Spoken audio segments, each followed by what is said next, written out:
Oi pessoal, eu sou a Nick e estamos de volta aqui na Geek Hive, e no vídeo de hoje nós vamos falar mais sobre alguns detalhes escondidos nos episódios 4, 5 e 6 de Agatha Desde Sempre, e também algumas teorias do que pode acontecer no restante do caminho com as nossas adoradas bruxas que formam o melhor coven da atualidade. E o episódio 4 já começa logo com as consequências do que aconteceu no episódio 3 após a morte da Sharon, ou Sra. Hart. E enquanto nós vemos o jovem e a Alice cavando uma cova em sinal de respeito, nós vemos que a Agatha não está com nem um pouco de paciência para continuar ali e esperar aquela cova ser cavada, e ela quer ir logo para a próxima aprovação. Mas a Alice e a Jen logo falam que elas não deviam continuar sem ter uma bruxa verde para finalizar o caminho. A Agatha sugere que eles conjurem outra bruxa, só que o que eles não esperavam, mas nós sim, especialmente se vocês viram o vídeo anterior de Agatha Desde Sempre aqui no canal, é que a bruxa verde substituta seria nada mais nada menos do que a própria Riel Vidal.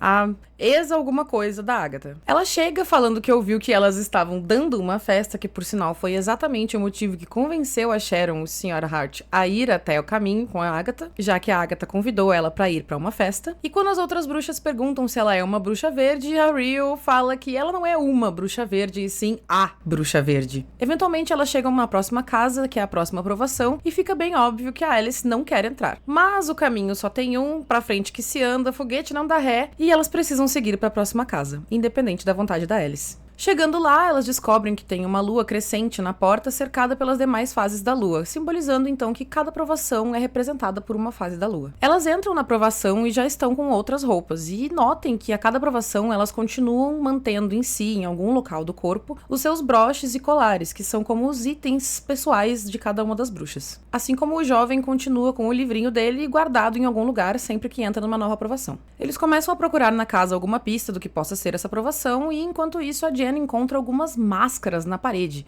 e inclusive uma delas parece que está olhando diretamente para ela, mas logo os olhos somem. Enquanto Alice explica para Lilia um pouco mais sobre o que aconteceu com a mãe dela, dizendo que a mãe dela faleceu em um quarto de hotel num incêndio, a Lilia acaba tendo um daqueles momentos em que parece que ela não estava realmente ali até agora, como nós já tínhamos visto nos episódios anteriores. Nesse caso, ela fala, Alice, não. Mas logo depois ela não sabe mais o que ela estava falando. Enquanto isso, a Agatha e a Riel em outra sala conversam, e a Riel quer saber a quantas anda a busca de poder da Agatha, porque ela já tá ficando cansada de esperar pelo X1 das bruxas. A Agatha acaba enganando ela e fazendo ela confessar pra todo mundo ouvir que ela está ali esperando a Agatha matar as bruxas ao redor dela pra pegar os corpos. Pra mim, quando a Riel falou que a Agatha mata todas as bruxas ao redor dela, parecia muito que ela queria dizer que a Agatha causa a morte das bruxas ao redor dela e não necessariamente que ela está escolhendo fazer aquilo. Mas acho que nós vamos ter que esperar mais um tempo pra descobrir se isso é verdade ou não e o quanto de escolha realmente a Agatha tinha nesses momentos. Mas antes que elas possam continuar discutindo sobre o que a Riel falou, o jovem bota um disco pra tocar que inicia a aprovação, tocando a música do caminho composta justamente pela mãe da Alice, a Lorna Wool. E no caso, o disco está sendo tocado ao contrário. E caso você não saiba por ser muito jovem, isso era uma coisa bem comum ali pelas décadas de 80 e 90, ou seja, tocar discos ao contrário, porque algumas pessoas diziam que isso era uma coisa usada em rituais satânicos para conjurar demônios. Só pra vocês saberem. Enfim, a Lilia, a Jen e logo depois o jovem são atacados e elas descobrem que se trata, no caso, de um demônio da vingança, que está perpetuando uma maldição geracional que logo a gente descobre persegue a família da Alice há algumas gerações, e que já tinha sido responsável pela morte da avó da Alice e também da mãe dela. Elas descobrem que precisam tocar a música que estava tocando no disco no sentido certo agora, e ao fazerem isso, a Alice consegue enxergar o demônio da maldição e também consegue eventualmente matar esse demônio e se livrar da maldição. Só que, quando o jovem foi atacado, sem ninguém ver, um pedaço de vidro foi cravado na barriga dele, e logo depois que elas terminam de tocar a música e o demônio morre, o jovem desmaia. A porta se abre para elas saírem do caminho e elas conseguem sair de lá carregando o jovem, e fora do caminho fica bem mais fácil de perceber o quão agoniada e praticamente desesperada a Agatha está com o que está acontecendo com o jovem. Especialmente quando ela olha para Riel e fala não, praticamente implorando ou pedindo que a Riel não fizesse alguma coisa. A Jen consegue fazer uma poção de cura e curar o jovem, enquanto a Lilia fala 3 de espadas. E mais uma vez, a nossa querida Lilia com as cartas de tarô, porque já não é a primeira vez desde o início do seriado que ela fala uma carta de tarô diferente. Caso vocês não se lembrem, quando a Agatha e o jovem foram até ela para que ela fizesse parte do coven, ela acabou tendo um momento ali em que ela viu o nome de todas as pessoas que iriam participar desse coven, ao mesmo tempo em que ela viu uma carta de tarô. Logo depois, quando ela foi até a casa da Agatha para fazer parte do coven e conheceu a Jen, ela falou também outra carta de tarô. E como eu estou gravando esse vídeo depois de já ter assistido assistido o episódio 7, eu acredito que muitos de vocês também estão assistindo depois de ter visto o episódio 7, vocês sabem do que eu estou falando. Se você ainda não assistiu e não sabe, segura que vai ser muito legal. E só um detalhe, tá? Eu escrevi o roteiro antes de assistir o episódio 7, eu só estou gravando mesmo depois de já ter assistido. Enquanto o jovem se recupera sob a vigia constante da Agatha, as outras bruxas conversam sobre as suas vidas e sobre as diferentes percepções que elas têm até então de ser uma bruxa. E então nós descobrimos que a Jen era uma curandeira e parteira de 5ª geração, ou seja, já é a 5ª geração na família dela de mulheres que são curandeiras e parteiras e que passam adiante os seus conhecimentos. E justamente por ter tantos conhecimentos, ela foi atraída para uma armadilha e teve seus poderes presos por um homem sem poder, que ela nos fala, como eu já tinha dito antes, que ela não sabe como isso aconteceu. Já a Lilia fala sobre como a pior parte de ser uma bruxa é justamente os clichês que são perpetuados ao longo dos séculos. O que no caso nos explica muito sobre a aprovação dela no episódio 7, mas nós vamos falar mais sobre isso quando falarmos do episódio 7. E no caso eu sugiro que você já se inscreva no canal para não perder o próximo vídeo. O jovem e a Agatha conversam mais e ele pergunta para ela se foi ela que colocou o sigilo nele. E ela fala que sim e que não, e que basicamente ela não saberia, e que justamente por isso que as bruxas não gostam tanto de usar sigilos, porque os sigilos também funcionam na bruxa que fez o sigilo. Ou seja, pode até ter sido ela, mas ela realmente não saberia. Mas ela também fala que ela não precisa saber o nome dele para saber quem ele é. Só que aí o jovem pergunta sobre o filho dela e a Agatha continua nem um pouco disposta a conversar sobre isso. E é isso, ela levanta e decide que ele já está bem e que eles têm que seguir para a próxima aprovação. Voltando para onde as outras bruxas estavam, elas estão agora falando sobre as cicatrizes de batalha e logo que a Agatha se junta a elas, compartilha algumas das suas. Até que a Riel fala que ela também tem uma cicatriz e a Agatha fala que não e ela fala que sim. Que há muito tempo atrás ela amou alguém e ela teve que fazer algo que, apesar de ser o seu trabalho, ou seja, ela não tinha outra escolha, machucou muito essa pessoa. E que então essa pessoa se tornou a cicatriz dela. E logo depois disso ela dá uma olhadinha nada sutil pra Agatha. A Agatha se levanta e se afasta dali e a Riel segue ela. E dá pra imaginar, como nós já tínhamos comentado no vídeo anterior, que a Riel provavelmente tem alguma coisa a ver com a morte ou desaparecimento, enfim, do Nicholas, que é o filho da Agatha. Elas acabam tendo um momento fofo, separadas dos outros no caminho, e dá pra ver que a Agatha acaba se deixando levar um pouco pelos sentimentos que tinha pela Riel. Mas, logo, a Riel fala que o garoto não é dela, querendo dizer que o jovem não é o filho da Agatha, como ela provavelmente esperava ou gostaria que fosse. E então a Agatha faz uma sequência de expressões faciais e, sinceramente, que atriz! Catherine Hahn, eu te amo. Primeiro a gente vê como aquela frase machucou a Agatha e como ela parece entender que a Riel tá falando a verdade. Só que logo depois ela dá um sorrisinho, tipo, podia não ter me machucado assim agora, né? Podia, né? Podia ter esperado um pouquinho, né? Mas ao mesmo tempo ela também faz uma cara que parece que já tá acostumada a ser machucada pela Riel. Mas também dá pra ver que a Riel foi sincera e que ela não falou aquilo especificamente para machucar a Agatha, mesmo sabendo que machucaria ela e provavelmente afastaria ela de novo. E nesse momento a Aubrey Plaza também dá um show de expressões faciais. E assim chegamos ao episódio 5, em que as bruxas são acordadas por Lilia, que foi acordada por uma visão que mais parecia um pesadelo, em que ela viu as 7 de Salem entrando no caminho através da porta que elas deixaram aberta quando conjuraram a Riel como bruxa verde substituta. A Lilia explica que as 7 de Salem são na verdade filhas das bruxas do coven original da Agatha, que ela poupou depois de matar as mães delas, e que logo depois formaram um coven para se vingar da Agatha. Com o jovem recuperado, eles seguem todos logo em direção a uma nova aprovação, sendo que agora as folhas do caminho não estão mais amarelas, e sim roxas, já que as folhas no caminho estão mudando junto com as fases da lua de acordo com a próxima aprovação. Elas tentam fugir, mas os caminhos parecem todos cercados pelas bruxas de Salem, e o jovem sugere que eles usem um Hexenbessing, que aparentemente nada mais é do que enfeitiçar vassouras para que eles possam sair voando. E esse feitiço precisa de 2 bruxas para funcionar, já que as 2 bruxas enfeitiçam as vassouras ao mesmo tempo e uma bruxa está enfeitiçando a vassoura que vai ser dada para outra bruxa. E essa ideia dele parece péssima para todas, menos para Riel, que aparentemente parece amar tanto todos os clichês de ser uma bruxa quanto a Lilia odeia os mesmos. Elas fazem o feitiço e uma bruxa de Salem aparece e ataca o jovem, mas a Alice consegue proteger ele e todos saem voando, numa sequência de cenas só linda. Mas logo o caminho obriga eles a descer de novo e logo depois disso a próxima aprovação aparece, no formato da próxima casa. Mas não sem antes mais uma bruxa de Salem aparecer e tentar impedir eles de continuar. Só que todos eles conseguem entrar na casa a tempo. Elas entram e logo descobrem que a aprovação dessa vez é da Agatha. E caso vocês não tenham reparado, a lua agora era uma lua de sangue, cheia e vermelha. A Lilia explica que nas luas de sangue, o véu que separa os vivos e os mortos fica mais fino do que o normal. E a Riel logo fala, e quem melhor para se comunicar com os mortos do que alguém que colocou tantas pessoas na cova? E se antes eu tava pensando que a Riel tinha alguma coisa a ver com a Agatha perder o filho, eu ainda acho isso. Mas agora eu acho também que elas se conheceram e se conectaram, provavelmente logo depois que que a Agatha matou o coven original dela. Eles descobrem que precisam ouijar, ou seja, usar o tabuleiro Ouija, e logo a provação se inicia. Logo parece que algum espírito está se comunicando e parece ser a Sra. Hart que possui o corpo da Agatha. Mas logo elas descobrem que a Agatha estava fingindo porque ela está nervosa e com medo de qual espírito realmente pode estar ali para confrontar ela. Elas começam de novo e dessa vez quem se comunica é a Morte. E dá pra ver a Reel dando uma boa risada. A Morte fala que está ali para punir a Agatha. Assustada, a Agatha quebra a sessão e o caos se instaura, com gritos de pessoas sofrendo, uma ventania correndo a sala e até que a Jen fala que os espíritos já deixaram bem claro o que eles querem: punir a Agatha.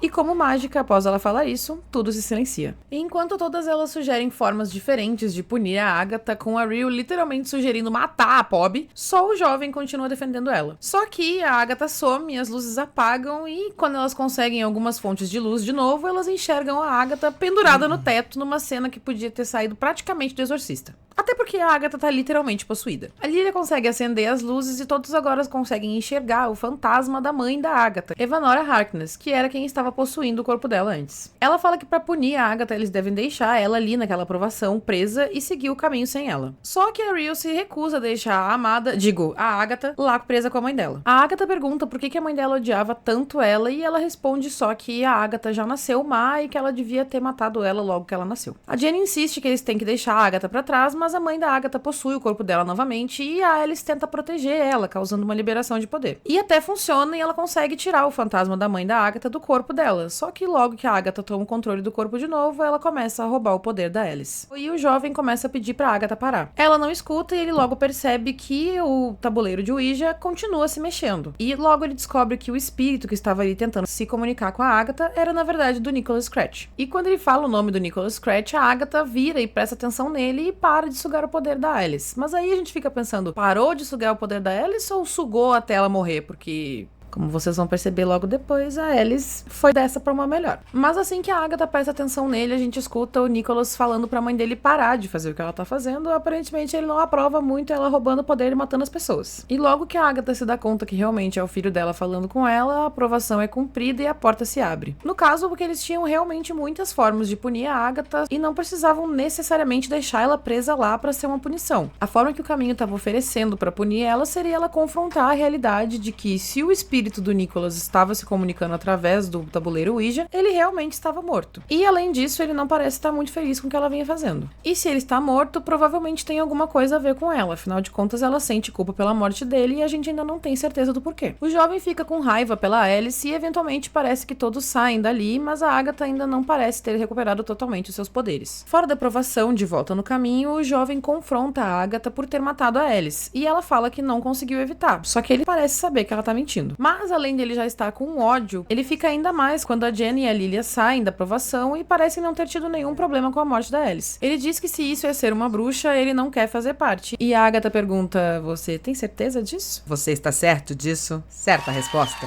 E logo depois ela fala que ele é igualzinho à mãe dele. E vira as costas chamando o pet dela pra seguir ela. Ousada. E como eu falei, o jovem está pistolo. Ele usa a Jenny e a Lilia controladas pra jogar a Agatha pra fora do caminho e nós vemos acontecer com a Agatha o que aconteceu com a Sra. Hart. Ela começa a ser sugada pelo chão. O jovem causa uma explosão que joga a Jenny e a Lilia também pro mesmo lugar onde a Agatha foi consumida e elas começam a ser absorvidas pela areia movediça. E depois disso, o seriado dá um zoom na cara dele pra nos mostrar uma coroa azul parecidíssima com a coroa da Wanda. E pra qualquer um que ainda tivesse dúvida, a música You Should See Me in a Crown da Billie Eilish começa a tocar, revelando pra gente que o jovem nada mais é do que Billy Kaplan Maximoff, o Wicano, filho da Wanda. E eu preciso citar que a Reel não estava ali. Ela não apareceu mais nesse episódio depois que a Alice morreu. Até aqui, a teoria mais forte era de que a Reel fosse a morte. E isso porque no episódio 4, ela disse que se ou quando a Agatha matasse as bruxas do Coven, ela ficaria com os corpos. Então é bem provavelmente isso que ela tá fazendo agora, ocupada recuperando o corpo da Alice. E assim, chegamos ao episódio 6, que se inicia com o Magic Mitzvah do William Kaplan, que incluiu a cerimônia religiosa e também uma festinha pra celebrar com os amigos. E é tudo muito lindo, tudo muito fofo, a relação deles com os pais deles é muito bonitinha e todos estão muito felizes. Só que nós, como fãs do MCU, já sabemos, especialmente recentemente, que se as pessoas estão felizes, alguma coisa vai dar errado. Uma das cartomantes chamadas pra entreter os convidados na festa do William é justamente a nossa amadíssima Lilia Calderu. E ela consegue ler na palma da mão dele que ele vai percorrer uma jornada de grande transformação. Mas antes de qualquer coisa, ela enxerga o reflexo do Billy e diz que a linha da vida dele está quebrada em duas. E logo depois ela fala torre invertida, mais uma carta de tarô, e nós conseguimos ver essa carta na tapeçaria atrás do William, e também atrás do reflexo invertido do Billy. Então nós finalmente descobrimos quem colocou o sigilo nele, a própria Lilia. E logo depois que ela coloca o sigilo, ela esquece do William e do Billy. Não muito depois disso, todos recebem avisos das autoridades de que eles devem retornar para suas casas, pois a anomalia de Westview está reagindo. E quem assistiu WandaVision sabe que ele estava reagindo à luta da Agatha e da Wanda. Já no carro da família feliz, eles estão voltando para casa e todos enxergam o Rex. Só que nisso a mãe do William desvia a atenção da rodovia e acaba invadindo a pista contrária, na qual vinha um carro. E para desviar desse carro, ela acaba saindo da pista e faz com que o carro bata contra uma árvore, que bateu justamente no local onde o William estava sentado. E após esse acidente, nós entendemos o que a Lilia falou sobre a linha da vida dele e estar quebrada em duas. William Kaplan morreu e dá pra ouvir o coração dele parando de bater e logo depois começando de novo, com ele voltando à vida após o acidente, mas com a alma do Billy Maximoff no corpo. E a policial que o pai dele chamou pra ajudar logo depois do acidente é justamente a Alice. O Billy, já no corpo do William, começa a se recuperar do acidente, mas segundo os médicos ele tá com amnésia por causa da batida. Mas além disso, ele agora consegue ouvir os pensamentos dos outros e ele não entende muito bem o porquê. De volta na casa dele, já no quarto, nós conseguimos ver um pôster do Houdini na parede e, aliás, tem mais de um pôster do Houdini nesse quarto. Junto também de alguns outros pôsteres e imagens relacionados a coisas mágicas, ou seja, o próprio William já era meio fissurado por magia. Além disso, vemos também mais duas referências ao caminho percorrido por Dorothy no mundo de Oz, em uma estante dele com as miniaturas do personagem e na outra numa coleção de livros. Logo nós vamos para 3 anos depois e o William está voltando de um encontro, conversando com um namorado que se chama Ed e ele escuta os pensamentos do cara que vai dizer que ama ele. Bem tranquilo. Então ele resolve contar sobre a noite do acidente e conta sobre como naquela noite ele morreu e se tornou outra coisa. Ele depois explica pro Ed tudo o que ele sabe sobre a possível real identidade dele e a relação com o Rex da Wanda, já que ele ter morrido aconteceu na mesma noite em que o Rex desapareceu. Quando ele abre o notebook, a gente vê que ele estava assistindo a um vídeo da Jen, o que me fez pensar que provavelmente quando a Agatha e ele saíram para procurar outras bruxas para completar o Coven para abrir o caminho, por mais que ela tenha identificado os locais em que as bruxas estavam, provavelmente o próprio Billy também já estava sendo atraído por elas de alguma forma. Afinal, como a Reel falou, a mágica sempre segue o caminho de menor resistência. Ele continua explicando que ele encontrou um cara no Reddit que estava disposto a contar o que aconteceu dentro do Rex. E o cara que ele encontra é nada mais nada menos do que Ralph Boner, que dentro do Rex foi controlado também pela Agatha após já ter sido controlado pela Wanda, pra fingir ser o Pietro, irmão da Wanda. E no caso, esse personagem é interpretado pelo Ivan Peters, que é o mesmo ator que fez o Pietro no X-Men Dias de um Futuro Esquecido. Eles conversam porque o William quer entender o que aconteceu com as pessoas que estavam dentro de Westview, porque ele parece pensar que talvez ele também tivesse sido controlado ou afetado pelo que aconteceu lá e por isso ele está ouvindo os pensamentos das outras pessoas. Mas logo fica claro pra ele que o que está acontecendo com ele não é a mesma coisa do que aconteceu com as pessoas em Westview. Eventualmente, ele acaba perguntando sobre a Agatha Harkness, que era justamente sobre quem o Ralph não queria falar, mas aí ele ficou pensando no nome dela e o William ouviu. E o Ralph explica toda a relação que a Agatha tem com o que aconteceu em Westview e como ela ainda está morando lá. Ele conta também que a Wanda e o Visão tiveram filhos, que eram gêmeos, que um era um velocista e que o outro podia ler mentes. E isso logo acendeu uma luzinha de ideia na cabeça do Billy. Mas o Ralph também fala que ambos desapareceram e ninguém sabe o que aconteceu. O William Billy volta pra casa e enquanto ele anota as coisas que descobriu, ele escuta a balada de Lorna Wool, a mãe da Alice. Depois disso, ele faz uma pesquisa sobre a Agatha Harkness, que aparentemente era Jolene esse tempo todo. Jolene,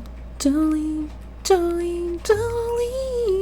Além disso, na pesquisa aparecem outras coisas interessantes, como o fato de que ela matou todo o seu coven, que possui poderes de súcubus, que é uma referência à capacidade dela de absorver a magia alheia, e também que ela é a única bruxa conhecida a sobreviver o caminho das bruxas. O Billy lê sobre a Agatha ser a sobrevivente do caminho e estava justamente ouvindo a música do caminho. E tanto na música quanto na pesquisa, ele entende que ao final do caminho, ele seria capaz de encontrar tudo o que ele busca, que agora ele entende que é o irmão gêmeo dele, Tommy. Ele imediatamente vai até até Westview, até a casa da Agatha, e então nós vemos as cenas que tínhamos visto antes pelo ponto de vista da Agatha no primeiro e segundo episódio, como realmente aconteceram fora do feitiço, a partir do momento em que ele invade a casa da Agatha. Enfim, depois dele ter invadido a casa, encontrado o broche, fugido e sido perseguido pela Agatha e ter sido levado de volta pra casa pela Agatha, o resto a gente já sabe. Ela volta a ser ela mesma, eles decidem percorrer o caminho, mas quando a Agatha pergunta quem ele é, primeiro ele fala William Kaplan, e depois ele responde como Billy Maximoff, e nenhum dos dois nomes a Agatha conseguiu ouvir. Depois de todo esse flashback, nós estamos de volta ao caminho e estamos vendo a Agatha conseguir se puxar pra fora daquele lodo todo que ela tinha afundado. E isso me fez pensar que ela talvez só não morra, provavelmente por ter algum acordo com uma certa ex dela. Ela está de volta ao caminho e logo ela encontra o nosso querido Billy, que conseguiu destruir o sigilo, porque como a Agatha disse, o sigilo poderia ser destruído quando ele não fosse mais necessário. E ela pareceu falar a verdade quando disse que era bom ver ele de novo, porque caso vocês não lembrem, eu lembro vocês, mas a Agatha foi praticamente babá dele e do Tommy por algum tempo. Assim como ela também me pareceu genuinamente emocionada quando ela escutou ele falando o nome dele e ela conseguiu ouvir. E a Agatha facilmente consegue adivinhar que ele está em busca do Tommy no final do caminho. E quando ele fala, ele é meu irmão, dá pra ver na cara da Agatha que ela lembra muito bem da Wanda sofrendo pelo irmão também. Então ele e a Agatha seguem juntos pra próxima aprovação, mesmo que a Agatha